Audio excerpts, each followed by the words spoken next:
All right. Good morning, Hamish Conway. Welcome, people. So everyone's jumping on now. So it's good. Hello, Mike, Andy. Actually, two Andys. Brendan, Daniel, David. Never have enough Andys. It's good. What a good name it is. Hey, Julie. How are you? John. One of my favourites. Good stuff. Got Karen, Mike. Mike, good to see you there, Mike. Yep. As you come on, just jump in the chat and say good day. It's always lovely to see who's joining us at this time on a Friday morning.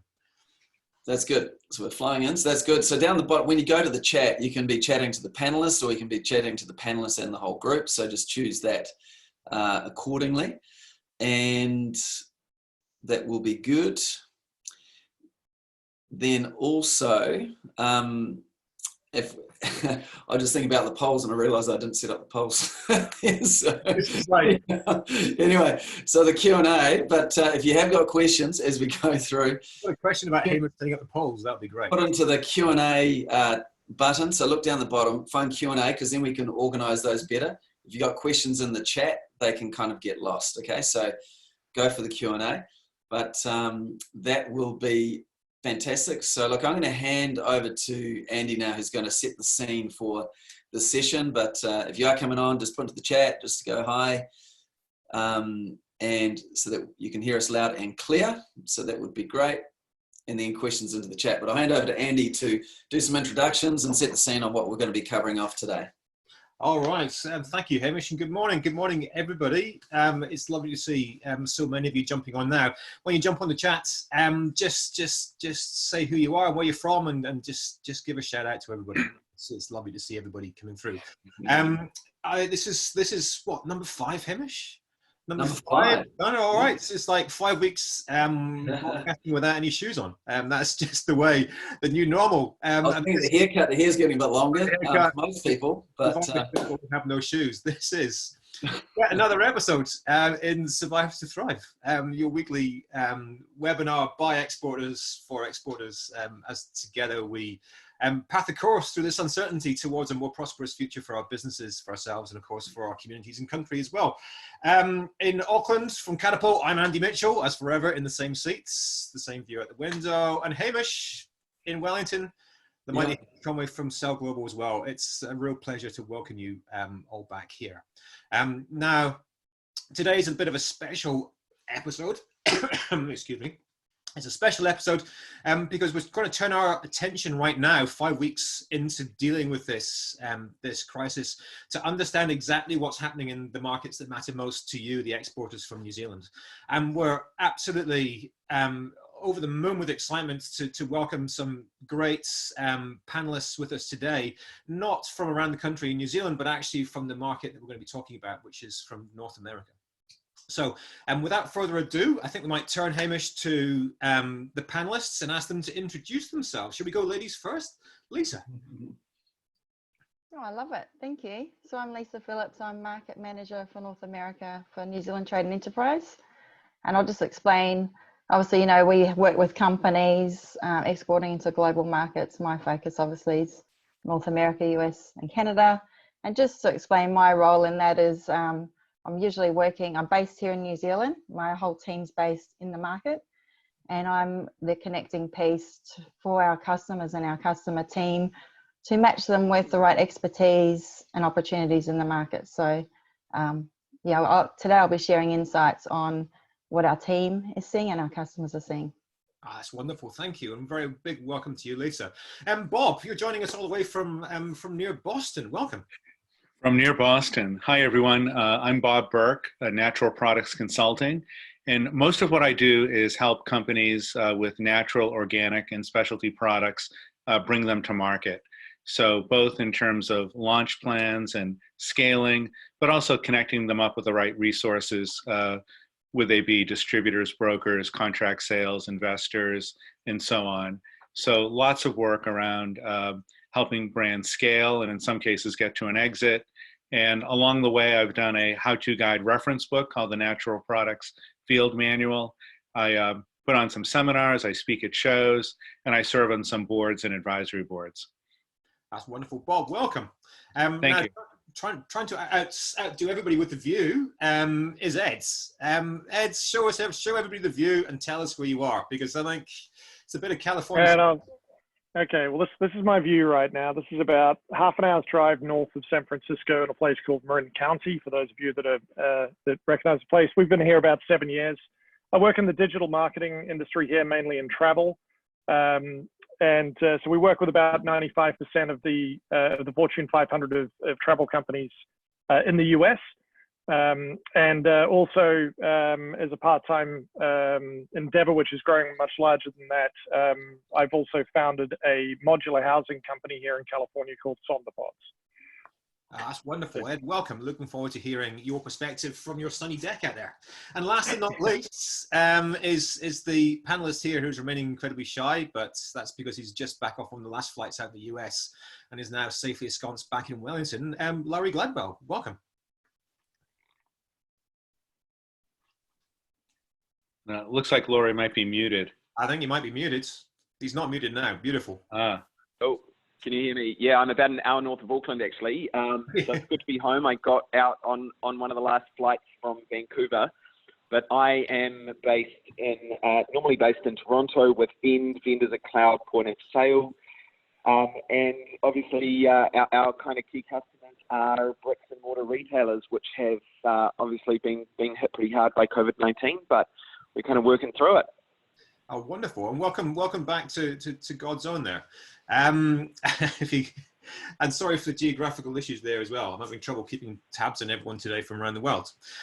So we're hugely lucky. The expertise of the panel here covers everything from media to tech, to deep retail, to direct, to Amazon platform, to natural products and foodstuffs as well. So hopefully we've got an answer to any question that you might well have. So just to go back to the familiar pattern, if you want to just chat to everybody, throw something in the chat. If you've got a question for us, hit the Q&A button and put it through in the Q&A list as well, because that makes it easier for us to get through to it all. But let's turn to the agenda of the day. Bob, from your perspective over there on the East Coasts, is the US open for business right now? Yes and no. So the US is open for business, certainly on the retail side. And if you think about food and beverage in the US, it's a massive, massive market. It's over $1 trillion, which is really hard to wrap your head around. And for decades, it's been essentially 50-50 at home and away from home. And so restaurants, food service, institutional, universities, all that is roughly half of those food and beverage dollars, and the other half was consumed at home. And that has totally flipped in terms of it's probably 80-20 now at home, according to Credit Suisse.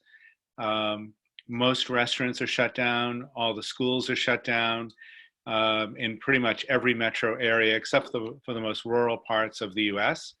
And so it's really changing behavior dramatically. And when this first really started to become well known, let's say the end of February, there were some folks who early on were buying up things like sanitizer and disinfectant wipes, maybe some immunity products, rubber gloves, etc. After that became people going out and really trying to get staples and essentials. So that's where you saw the big run on toilet paper, canned soup, canned vegetables, peanut butter, tuna fish, things like that. So people kind of pantry loading and otherwise stocking up on essentials. And now people are more settling in. And so, to come back to your question, I would say there's, on the retail side, grocery sales are up 30-40%. Sales of food and beverage online up similarly. And, we were talking with Ed earlier, and he was remarking about how trends that might have been in motion are now accelerated, and that's happening in a huge way, where this whole move to so-called omni-channel, where the consumer is met with a brand, where they are, when they want it, and so on. And so e-com, direct to consumer, home delivery, click and collect, meaning place your order, pick it up at the store, as well as all the traditional grocery outlets are just, you know, surging and booming. And the biggest struggle that we're sort of getting through now has been just keeping the shelves full, because the whole infrastructure of distribution, transportation, warehousing, et cetera, after years of supermarkets moving to just in time, they were sort of caught flat-footed by this, which, you know, resulted in out of stocks, which resulted in more consumers panicking, basically. So lots of opportunity. Most of the companies I'm working with are dealing with unprecedented demand for sales. For emerging brands, they may be the last item on the shelf, but they're getting trial. And so lots of opportunities for exposure that they might not otherwise have in a more crowded marketplace, but it's just a fascinating time. That's crazy. I mean, it must be changing so fast inside F&B. I'm just going to turn to Ed for a second and ask you the same question, Ed, because Bob's been talking about opportunity and change here. You spend much of your time working in technology around the travel industry. If I ask you the same question about, is the US open for business right now, what have you got to say? Not so much on the travel side of things, if I'm honest. I would say that you know, we track around about the travel behavior of around about 350 million travelers, and I tell you what, no one's moving anywhere in the US as far as you know, all of that shelf space that Bob was looking for. I think you'll find that in hotels right now pretty easily. Yeah, travel certainly, you know, everyone's staying put, which I think is part of the reason why it's driving retail and so much everywhere. So certainly I wouldn't say that from a travel perspective, it's everyone's stuck where they are right now. Yeah, totally. There's obviously a difference. Lisa, can you just put everything into perspective before we go a bit deeper on this? Because obviously, from your position inside NZTE, you're looking at every single part of this ginormous market.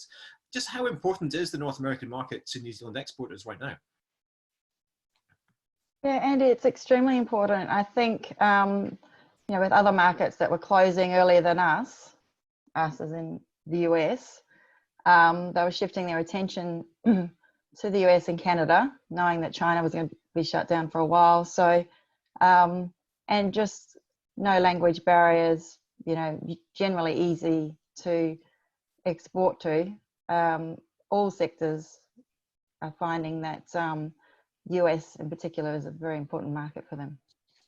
So how should, in terms of the response, because to the crisis politically from different parts of the region, are we seeing consistency in response, or are we seeing something far from that?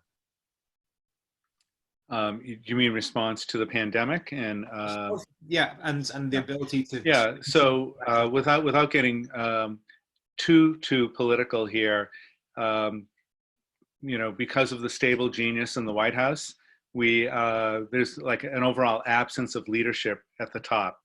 And so because of that leadership void, you've got governors and others stepping up and stepping in to show some of that leadership. And in fact, because of the lack of a cohesive, coordinated federal response to this, the thing that we're seeing in the last week or two is regions of the country banding together. So for example, the West Coast, California, Oregon, Washington, you know, kind of getting together and having a coordinated response in terms of either easing or tightening up on restrictions. The same thing is happening in the Northeast United States, where I live. So New England, New York, the so-called Eastern megalopolis, about 80 million people from Boston to Washington.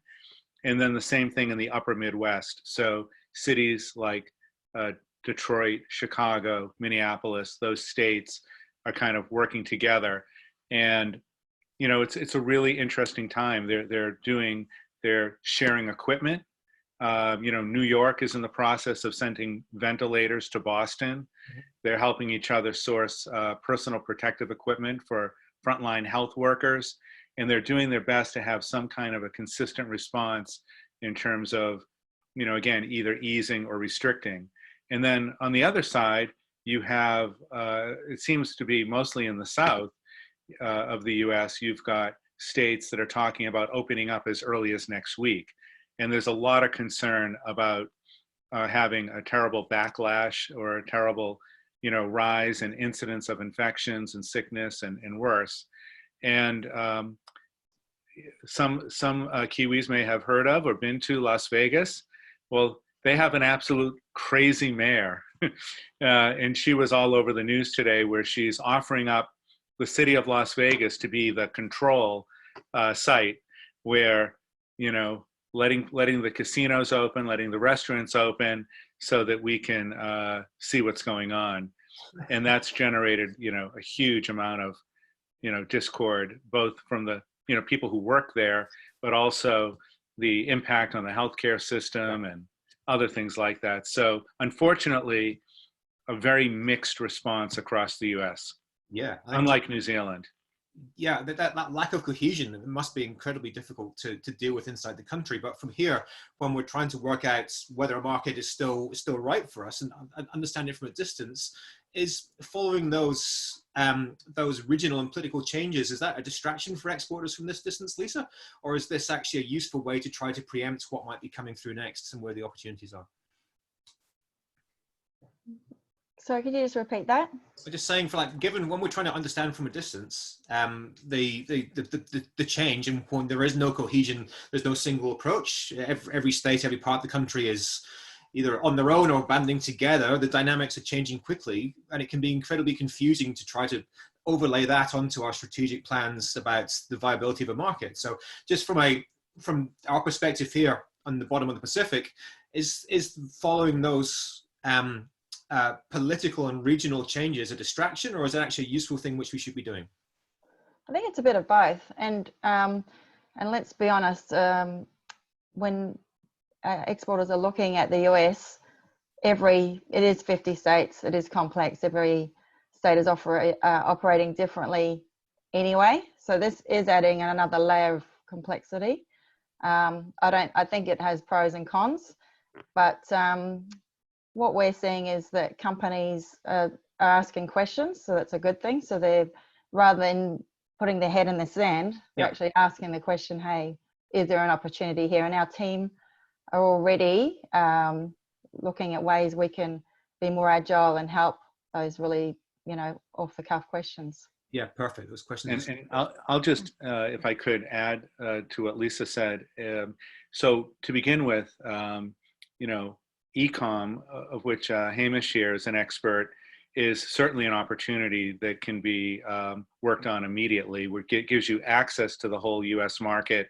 And, just with people stuck at home, with people concerned about going out, as I mentioned, e-com sales are really surging across most categories, and all food and beverage, supplements, most personal care, except for some high-end beauty items, are considered essential.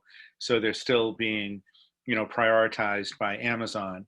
So that's certainly one entry point for Kiwi companies. And then, as Lisa said, it's not a large homogeneous market.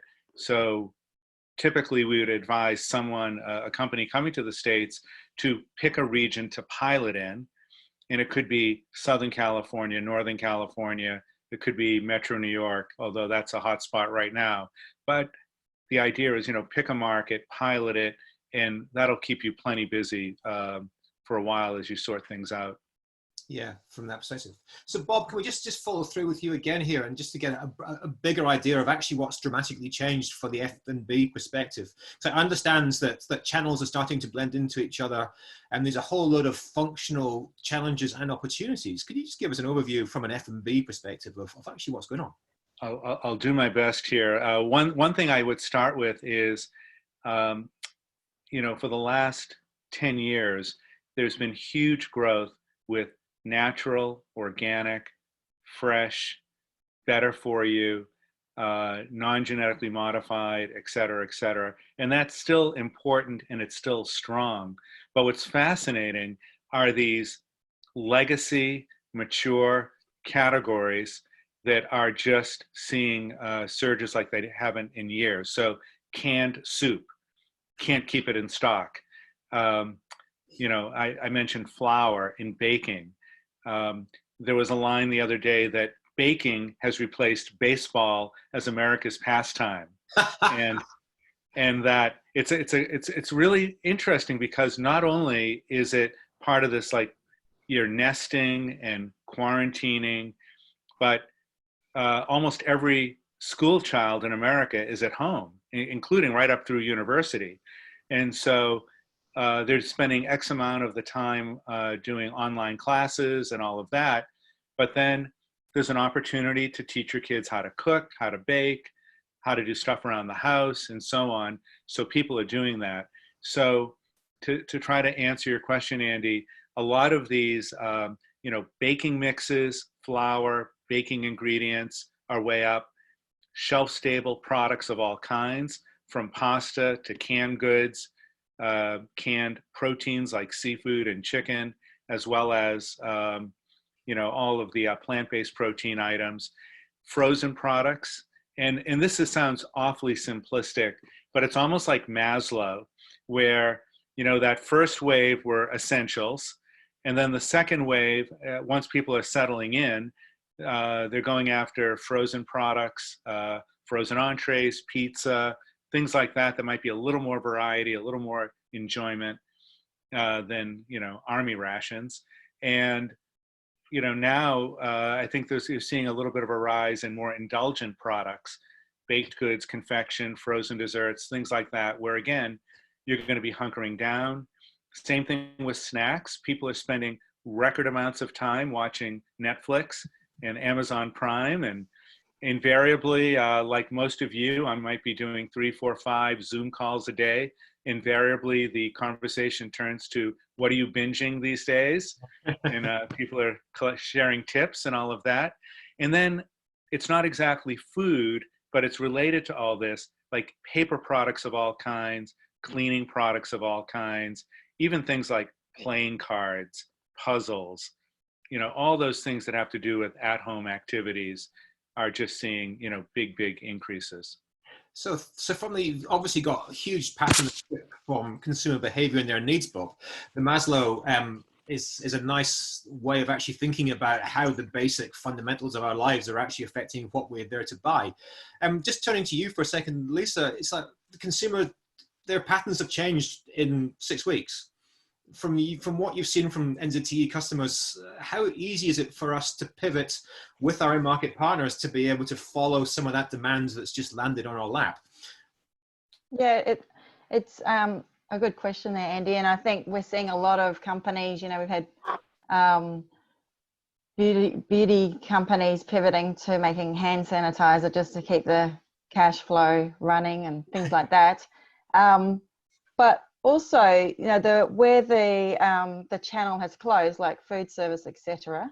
So we had seafood companies supplying restaurant chains, etc. They've had to pivot real quick, and so we're helping some of our larger seafood companies, move to a different channel, move to a retail space rather than food service. So, the way that people will purchase those products now will be different. I just wanted to add to what Bob was saying about what we're seeing so we obviously look after a lot of pet food, honey, wines, health supplements, lots of produce, meats and dairy companies, all doing very well. And the reason we see their success through this time is because they've got that, they've got the retail channel, they've got an online e-commerce channel, and they've got the ability to get the stock to market. So those three key pieces in this unprecedented time has been able to keep them surviving and possibly even thriving in what would normally be quite a horrific time for all it is. That was the title for today's talk, wasn't it? Yeah. That was really clever. So how you work that in. We're all so beautifully aligned. So it's diversification of channel here, Lisa, that's so important. And also, Andy, online used to be a nice to have. It's actually a must have for all industries. Yeah. So let's turn to Hamish then to get the latest on that large channel for the US. So important. Well, that must be under huge amounts of pressure right now. In the last week since we spoke, Hamish, what's the latest from Amazon at the front line? Great. Hey, thanks, Andy. So it's been actually, a lot of what Bob has said from the demand side of things. Like early on, there was certainly a peak, like where brands were going 5x their usual sales, and it has softened somewhat, but it's still above the norm. And again, in like food category, health related products in terms of supplements, pet and pet care, and what else? Like again, the kids activities side of things, or the kitchen cooking related products, making yogurt, cheese, that sort of thing has really been going great. But of course, this put huge demand onto the infrastructure of Amazon, and to their credit, they've actually done really well to respond to that. They did stop the ability to send in products on non-essential items, but that has since opened up. But what they have just introduced is they're limiting on a SKU by SKU basis how many SKUs you can send in. So that is because they've only got so much capacity in their warehouses. So, and often that can only be 50 units of a particular product. So the algorithm's going through working out what, if you're a high demand product, you'll have more in, but if you're kind of new or getting started, it will be less. So what this does mean is that you really do need a 3PL that you can be sending, stock to, pallets or whatever quantities to, and then more regular shipments inbound to Amazon. So, and the other thing, unfortunately, as well, is that there is, you'll see it's arrived at Amazon, but they haven't checked it in, into their system. So it's literally probably sitting in the container at Amazon, but they haven't checked it in yet, and that's even taking a week in some cases. So so it's really, again, it's just allowing time for this, and it's going to get in there, and it's still moving. And the customers are receiving products not in 2 days as per the Prime promise, but it's often it's 5. But that's still, customers are kind of getting used to this and accepting of this. So that is okay. So that's really, so basically it is knowing you're going to need a 3PL. And I mean, we've got some suggestions on that, or there are some good ones there, but that is how you've got to play it now. But so it's just more complexity to handle them with having a 3PL, as well as somewhere to buffer your supply chain getting into Amazon. So it is. It's just trying to keep in stock. This is the whole game, right? If you're not in stock, you can't sell. So you're just having to watch it way more closely. In the past, you could just go, right, we'll send in 1,000 units, and we know that'll last us for however many weeks, But now you've just got to be watching it like a hawk and trying to manipulate your numbers to get it in and sending more frequently. So that's kind of a bit of an update there from an Amazon perspective in the USA. It must be hugely challenging times at the moment for anybody in either running a platform or running any form of retail.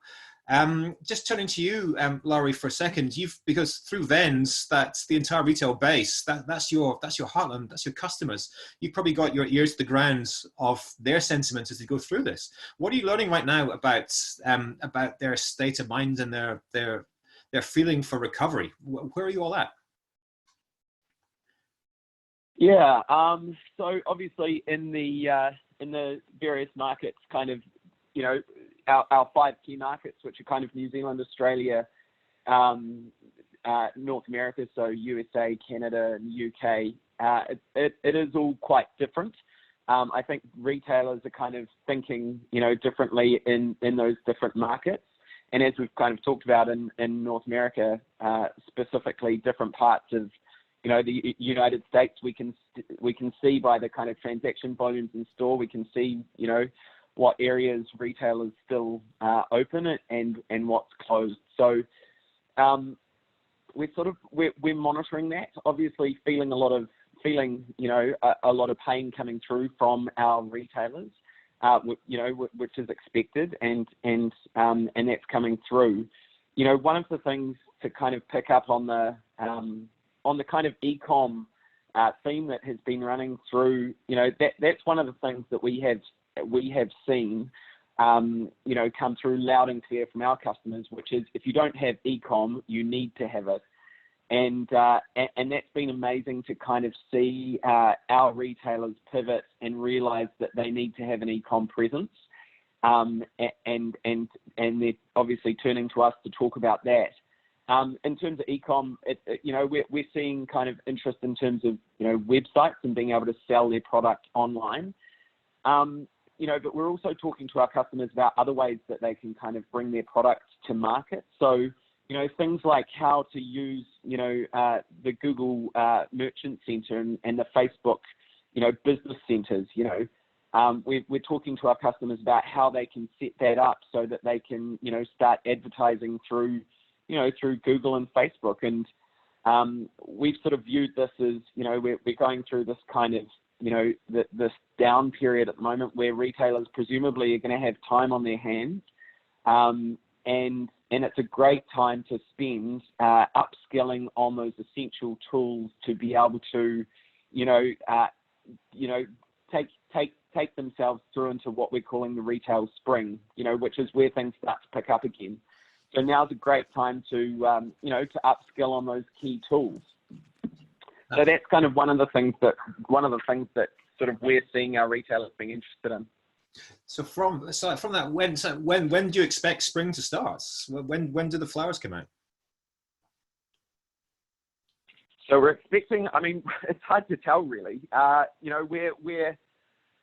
We don't know. What we're trying to do is we're trying to, give our retailers, the best possible start to that retail spring.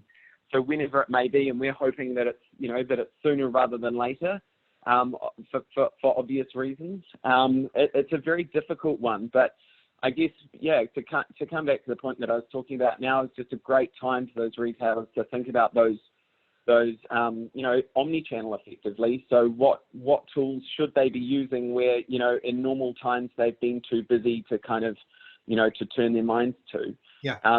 Another one that we're talking a lot about is, those email marketing, tools like MailChimp. And I think Marcello is a Kiwi company that we partner with very closely to help our customers through this time. So those are the other kind of popular tools that we're sort of talking about.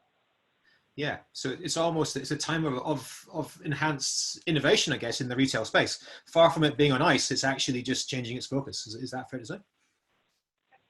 Yeah, totally. And I think, bricks and mortar retail is going to come back. Like that's something that we know. And it's just a case of understanding when that's going to come back and how do our retailers use the time that they've got right now to to make sure that when things do come back, they are going to, be as successful as they can be. Yeah. So yeah, I mean, that's kind of a theme. That's something that we're hearing consistently from our retailers, which is, what do I need to do? What are the tools that I need to use to be able to kind of compete in the new world? Yeah. And I do think that it's omni-channel. It's e-commerce, it's email marketing, and it's being able to advertise through Facebook and Google. So on this, we're going to be back in this as we try to pivot into the ways that we can access customers now. It's going to be a little bit of a scramble to try to get attention in the right way, which makes the media and our marketing tools way more important than they might have been before, because they've been disrupted as well. Ed, you've got your ear very close to the ground in the world of this in terms of media and marketing. What's the latest? Yeah, I think we'll find, I don't know if those of you remember, but I remember this as one of my big regrets. I remember looking at the Google share price around 2007, and then looking at the growth since then. And Amazon, I think, would be one of the things. I think there are similarities right now around the opportunity that digital advertising presents. So just to speak a little bit about how digital advertising works, it's actually a very efficient supply and demand exchange. And what we're seeing from people binging, what we're seeing from people being online, is that the amount of inventory, in other words, the number of web pages that are being loaded on a daily basis by everyone, has spiked to unprecedented levels, as far as there is more inventory going around from people, whether it's people streaming and binge watching, whether it's people on Facebook, whether it's all of these things, all of these channels, there's just a massive excess of supply. But also at the same time, some major sectors such as travel, which I'm very familiar with, have pulled back those budgets. So therefore, there's a massive misbalance in supply and demand around digital advertising. So just to give you a couple of examples, I was on a panel just recently. Connected television, which is the advertising opportunity around the streaming services.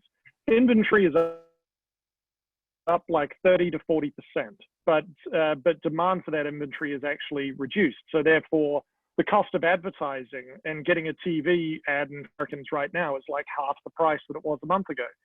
I'm seeing this personally with my business, where we're looking to engage people on Facebook for them to register interest in building an affordable home. We're getting twice the return than what we were previously, just generally because the cost of advertising is at like an all-time low.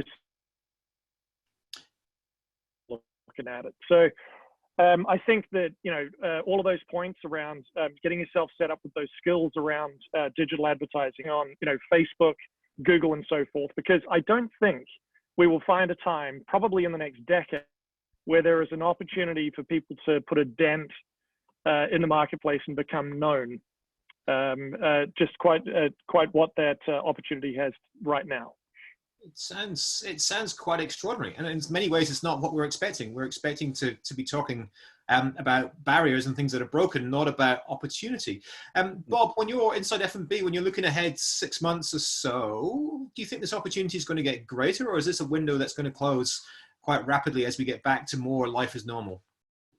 No, I do think it's going to keep growing, and unfortunately, I think the whole food service sector is going to be slow to come back. And when it does start to come back, I think right now there are dour predictions from 10 to 30% of food service establishments will be out of business permanently. And so that's an awfully big hit.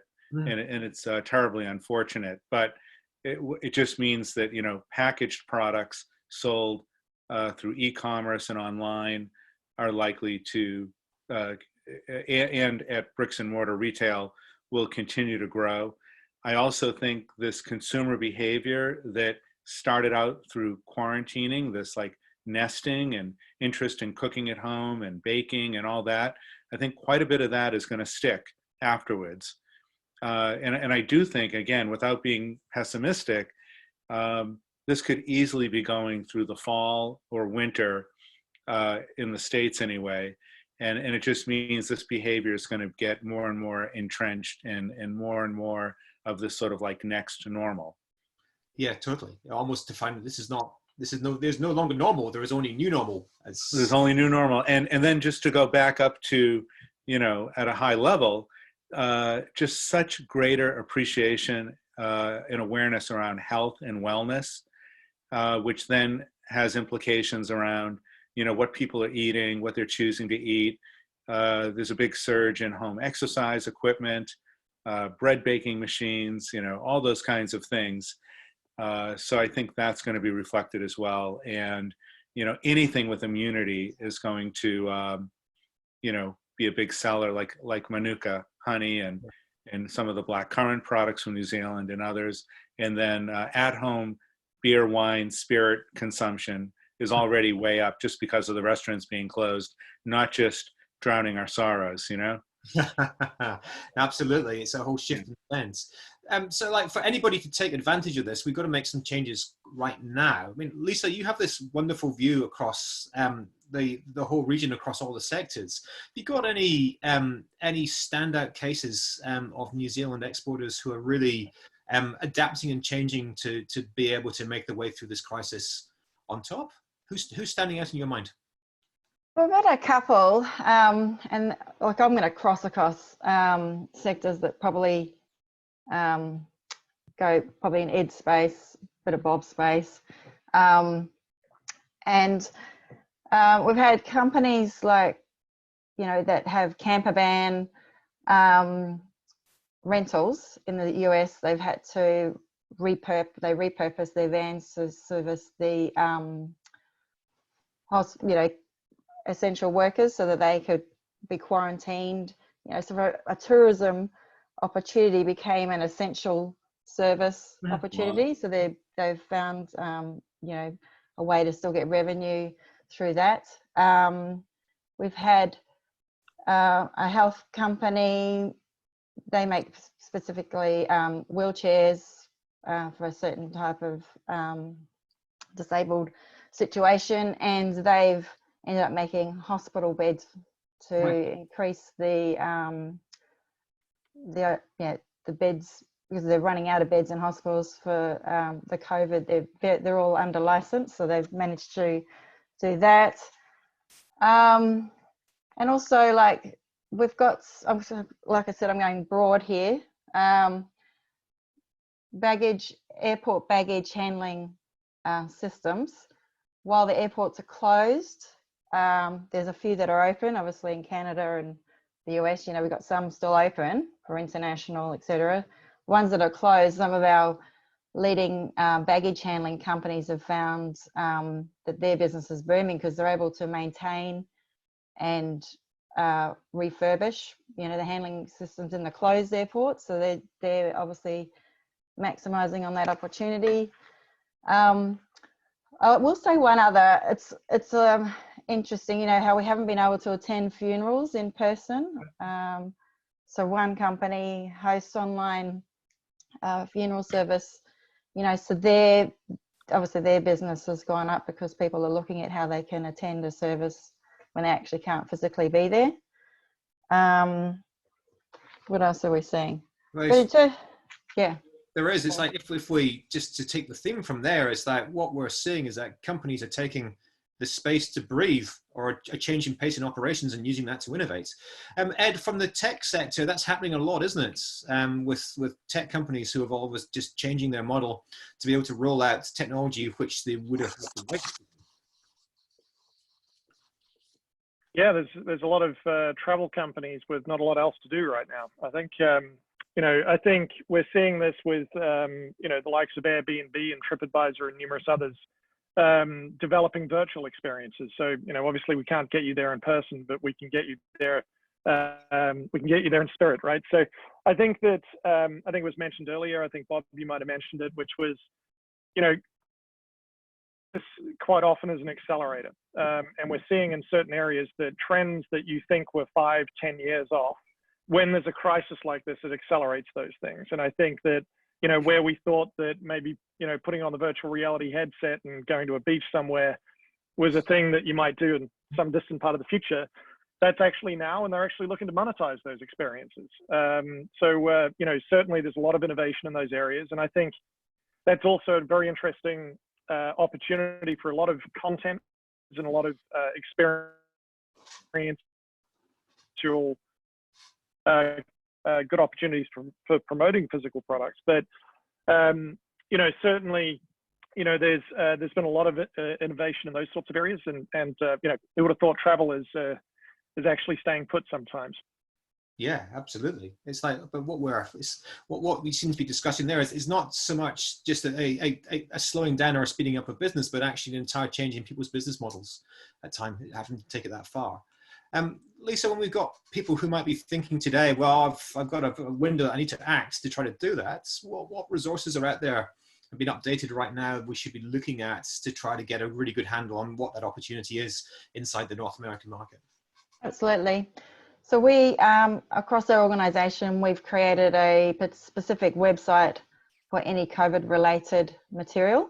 And so we, I don't know if I type in the address somewhere here on the chat, or yeah, well, we can share it. Hamish can share it on the chat out there. Yeah, it's covid19.nzte.gov.nz, and we've even got market-specific detail on there.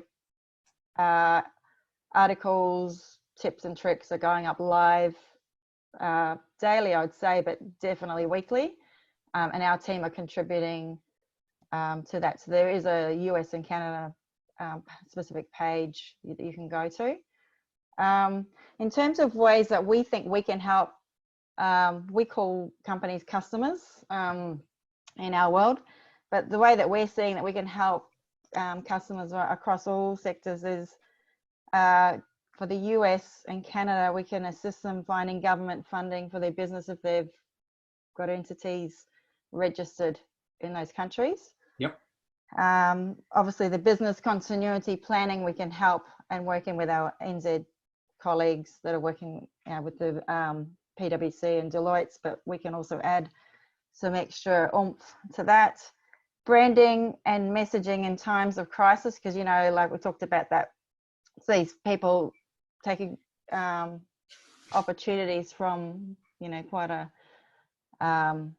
you know, surreal, disastrous sort of time. How do you get the right messaging across so you're not seen as being greedy or whatever? So we've got a team in place that can help with that. And as with the theme is digital, so digital commerce, that includes digital marketing. We think that's absolutely an imperative strategy that needs to be built in to each company's broader strategy. So we can obviously assist with that. And obviously we're also the eyes and ears on the ground, so we can provide some anecdotal evidence. And we've got some wonderful people in our networks, you know, like Bob Burke is one of our, he's one of our beachhead advisors, and we love Bob, he knows that. And so we've got a range of beachhead advisors across all different industries, so we can also, where we can't provide that super expert niche advice, we've got people like Bob and others that can help us do that. So we're here to help. Oh, perfect. Yeah. And again, this theme we've been having for the last few weeks is just reach out. The export community wants each other to survive and to thrive through all this. So everyone's there to help, and don't, whatever you do, take this market for granted, because what you knew has changed, and what has changed creates an opportunity. So Hamish, is it probably time to turn to some questions and things? That channel has been filling up. It's been in my ear here. We've got some good questions here, so we'll try and quick fire answer these because we've got about one per minute. Okay, so is there any observations on the entertainment industry, the supply side? Is any of the panelists aware of anything there, or Lisa? I mean, it's, yeah, maybe, I guess it's harder to make movies now, that's for sure. So, Sam, we might just move on from that one there, like just given the time. So thank you. Anyway, sorry that we've probably been very helpful on that one. There's a quick question here from Karen, and Bob, you might know, there's a seafood show in Boston that usually happens in September. Does anyone know if it's been cancelled? Last thing I heard, that event centre was being used as a hospital. And US, what does US have borders closed for travelling? Are any quarantine restrictions for travellers into the US? So I guess Karen's, a couple of things here we could summarise. Is that happening? But what about other shows? Like, there's Expo West got cancelled, but is Expo East going to happen? What are you going to see happening in that kind of Expo space? So the first thing I would say to Karen is the big Boston seafood show is every March. So that was canceled. So presumably the same show wouldn't be happening until March of 21. Regarding Expo East is scheduled for mid-September in Philadelphia, and the company who puts it on, New Hope Natural Media, is full steam ahead. They're doing everything as if the show is going to happen. And again, not to be a wet blanket, but I think it's probably 80-20 against. In other words, I think it's very doubtful that even with tremendous progress on testing, maybe even a cure or a therapy or a vaccine or anything like that, I just don't think we're going to have 30,000 people flying to Philadelphia, staying at hotels, eating in restaurants, going to a convention center, sampling food, all the things they do at a trade show. I think that's probably going to be a bit too soon. So I think it's doubtful that we'll have many, if any, events in calendar 2020. That's the next big trade show for this sector. The one after that would be the Winter Fancy Food Show in San Francisco in January. And hopefully that happens. But again, a lot of unknowns between now and then. So just on that point, there's a number of people who have asked if internal travel is actually still happening in the US. Is it possible to get, for example, out to Hawaii and back domestically? Yeah, so the honest answer is I'm not sure about the Hawaii example. I mean, clearly people are traveling by car. Airlines still have limited flights. So people are, if they really have to, they're getting on planes, and they might be wearing masks and gloves and excessively cleaning the seat and armrests around them. But otherwise, there is still some of that going on. And in terms of Trump recently talking about closing borders, I think there's a lot of exceptions to that. And so I don't know all the details about what those implications are. That's something he just announced the other day. But I think there's a lot of exceptions depending on reason for travel and all of that and where you're coming from. Okay. So Bob, there's another question here, and for the others, but in terms of the sentiment around New Zealand products in the US marketplace at this time. So is there going to be more of a, US made thing, or how do you think New Zealand products will be kind of accepted in the US marketplace in this environment and looking forward? Yeah. So I don't think it's a matter of people being nationalistic or jingoistic or anything like that. I've always believed New Zealand as a brand is very powerful and very positive, and I think well accepted and well regarded by US consumers. And so I think it's going to be more drilling down to that next level of what product categories are we talking about, right? If it's Sauvignon Blanc, if it's Manuka honey, there's a whole lot of products, as Lisa mentioned, which are still doing very, very well. And if they're products that can be sold online, if they're products that can be sold at retail, I think they still have a lot of high potential. And if they were mainly tailored for that food service sector, that's where they need to do some adapting and pivoting. Yeah. Yeah, good. We've got a question here, which would be good to get Larry's perspective on here. Got a question from Louise, just asking what we perceive to think the longer term effects of the change consumers will be. So are these short term changes like buying more products for baking and home nesting? Do you think that's going to roll out longer, or are we going to return to normal again? What's your perspective? My perspective is it will return to normal. We talk about this a lot of things because obviously our key verticals are things like homewares, fashion, shoe shops. I think that it will return to normal. I don't think that people will stop shopping for those types of products. I think it'll pick back up. And I think there could possibly be a boom as well. It could be that, business is better than it's been because people have missed retail, bricks and mortar retail, for so long. If we look around the world in the developed countries, retail is a pastime. It's a hobby that people have essentially, and it's been taken away from them. I think we can talk about e-com and how that's the future, but the truth is that pre-COVID-19, it only accounted for, 10% of total kind of transactions, total retail transactions, meaning bricks and mortar was still 90%. And I don't think we should forget about that. This has been a blip, and I think e-com will come out stronger. But I just do not see kind of, the death of bricks and mortar retail, and I still see those core kind of retail kind of verticals continuing and being popular. I don't think there's a whole experience that is involved in going into a store and looking at a product and touching it and feeling it and talking to someone at the shop about it. It's more than just clicking on something and clicking purchase. And I do feel like that's something that will come back very strongly, and I think almost more than it has been pre-COVID-19, as people, it's kind of almost like you don't know what you've got till it's gone type situation. So at Vend, we do think that there's going to be a strong retail spring for bricks and mortar. I don't think that's going to be something that's gone forever or damaged forever. Yeah. And so that's a good point. And even just like Mike Hearn, and he's the head of the American Chamber of Commerce for New Zealand. And, great.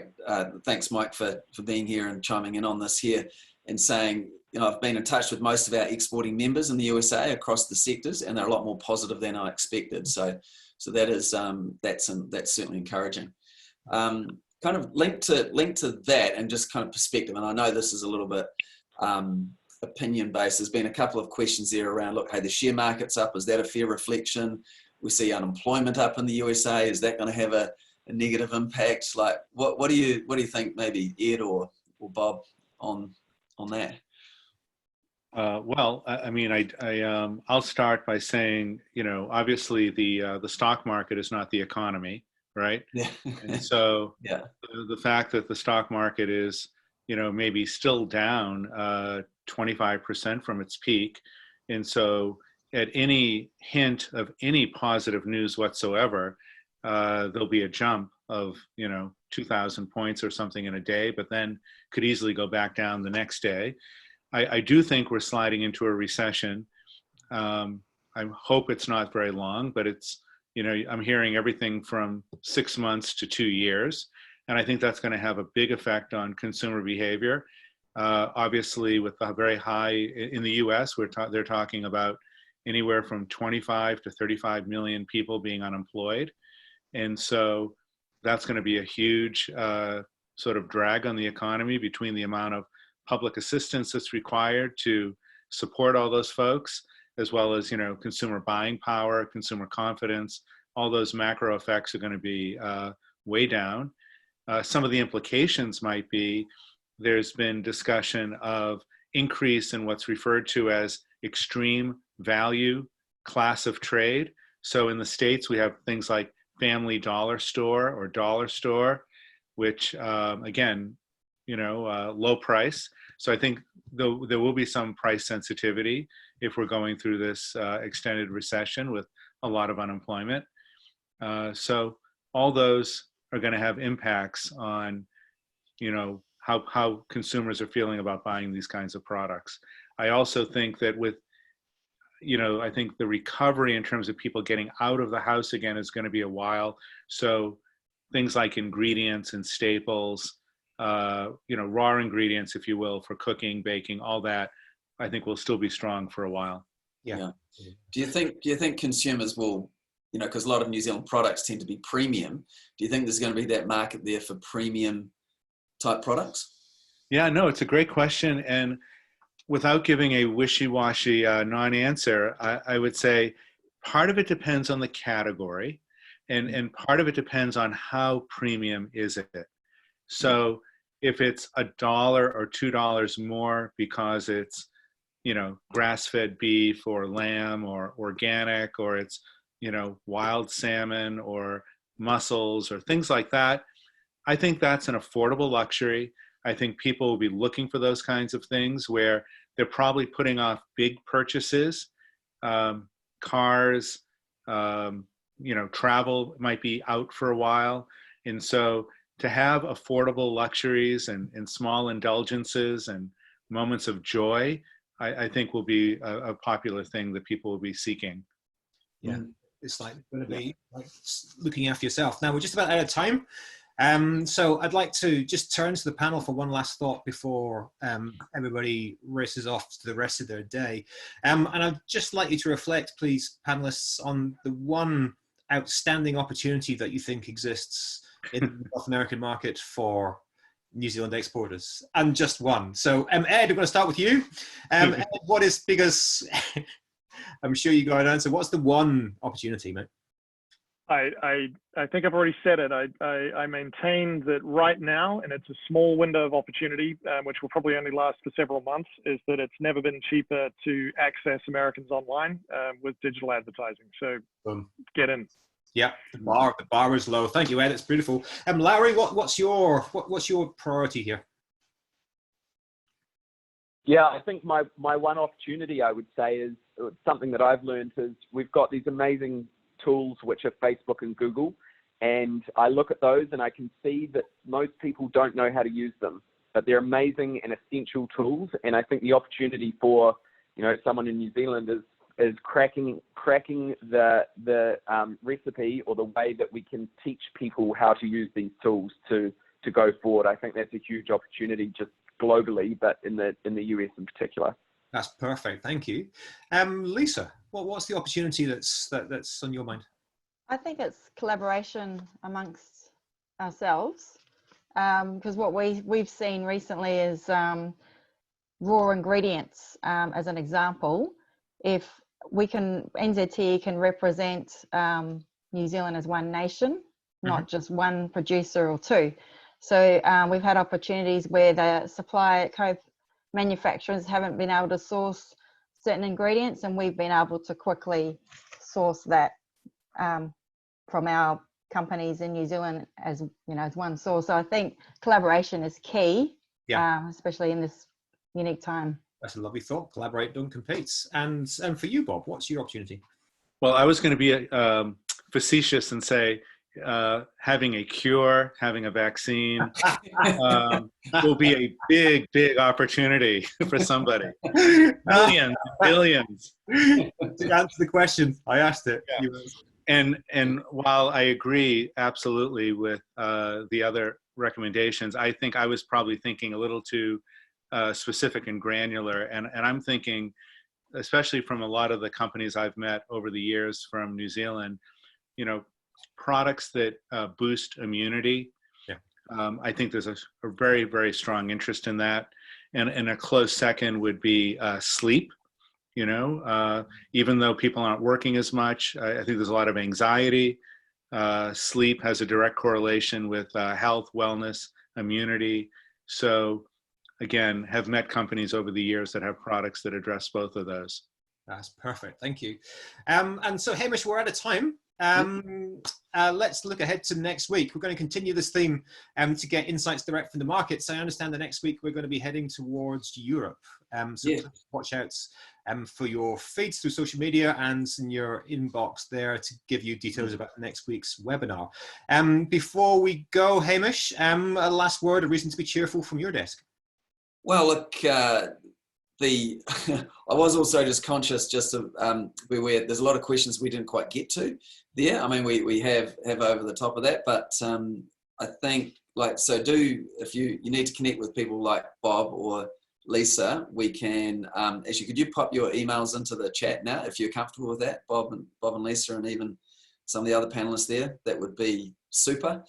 So look, I think it's, again, this session is fantastic, right? And hearing from what's actually going on the ground, and also, here we are over in New Zealand. We're going to be out of lockdown, level 4 next week into level 3, and then maybe not too long after that into level 2. So we can get the wheels of commerce going again. So, hopefully that's going to be good for people on the call here to get that momentum. But still, at the same time, there is, money likes speed, so you do need to move, and in terms of making these changes. So that's just a final thought there. So yeah, if we can, we'll just stay on for a few minutes and see if we can answer those last questions.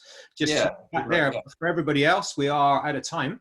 So overall, from all our panelists, from Hamish and for myself, thank you so much for joining us. It's been an absolute pleasure to be in your company for an hour or so, and we look forward to seeing everybody next week. If you've got a question that we've got to answer, we'll try and answer it right now through the chats. But otherwise, we'll see you all next week. Take care. Goodbye. Yeah. Fantastic. Thanks, everyone. Cool. So, all right. So just while we're, I'm gonna stay on, and I'll talk to some of these here that I may or may not know, but I'll hit the stop record.